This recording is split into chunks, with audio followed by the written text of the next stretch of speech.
Et alors voilà, donc ça avance lentement, lentement je vous l'accorde, mais bon, je fais un peu ce que je peux. J'ai eu beaucoup de difficultés à concevoir ce début de volant d'inertie, parce que le problème c'est que j'ai une taille, euh, j'en- j'ai les volants d'inertie, mais ils n'ont pas la bonne taille, donc il a fallu que je fasse un truc qui soit correct. J'ai essayé de tout imprimer, euh, mais en fait là, j'ai eu un problème de décollement de fil sur le plateau. Enfin, j'ai essayé pas mal de solutions, c'était un peu compliqué. Donc j'ai fini par utiliser une bobine finalement, une bobine de fil de PLA que j'ai découpé et sur lequel j'ai fabriqué un moyeu. Enfin, j'ai fabriqué exactement deux moyeux parce que le premier j'avais fait d'une certaine manière. Je voulais que ce soit pile poil et puis finalement c'était trop complexe et ça n'a pas marché. Donc là voilà, j'ai fait un autre moyeu et voilà. Donc là j'ai mon système qui est correct, ça joue pas trop, c'est bien centré. Bon, il ne me reste plus qu'à lester tout le pourtour pour pouvoir faire un vrai volant d'inertie, quoi. Voilà. Donc les choses avancent lentement, mais ça avance. Alors, j'ai eu des questions concernant l'objectif de cette maquette.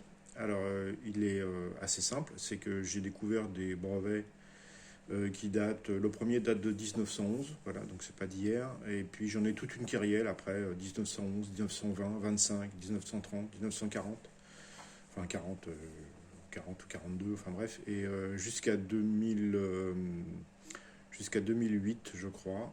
J'en ai même trouvé un en 2020.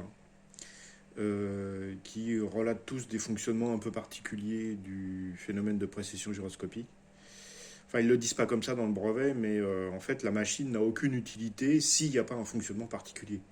Parce qu'il y en a qui, qui se servent des gyroscopes ou de la précession gyroscopique comme convertisseur de couple.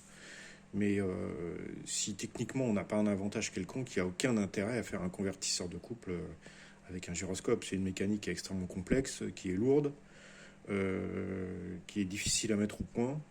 Et les gens qui déposent des brevets se permettent de dire qu'ils ont un rendement extrêmement élevé.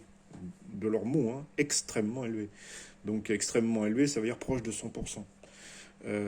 Donc pour moi, c'est une manière de dire qu'il y a un rendement supérieur à 100%. Parce qu'on fait des convertisseurs de couple hydrocinétiques aujourd'hui qui sont extrêmement efficaces aussi, qui ont des rendements très très importants, qui dans leur plage de vitesse peuvent avoisiner les 95%. Et le convertisseur de couple est beaucoup plus simple mécaniquement à faire. Donc je vois pas pourquoi on ferait un convertisseur de couple avec des gyroscopes lourds, chiants, enfin bref, tout ce que je vous ai cité au préalable, tout en ayant un rendement extrêmement important. Enfin, je trouve ça très bizarre. Donc pour moi, c'est une manière déguisée de dire qu'il y a une surunité quelque part qui se produit. Donc l'objectif de cette maquette-là est de voir si effectivement il y a quelque chose d'anormal, ou au moins quelque chose de non linéaire. Voilà pour les explications.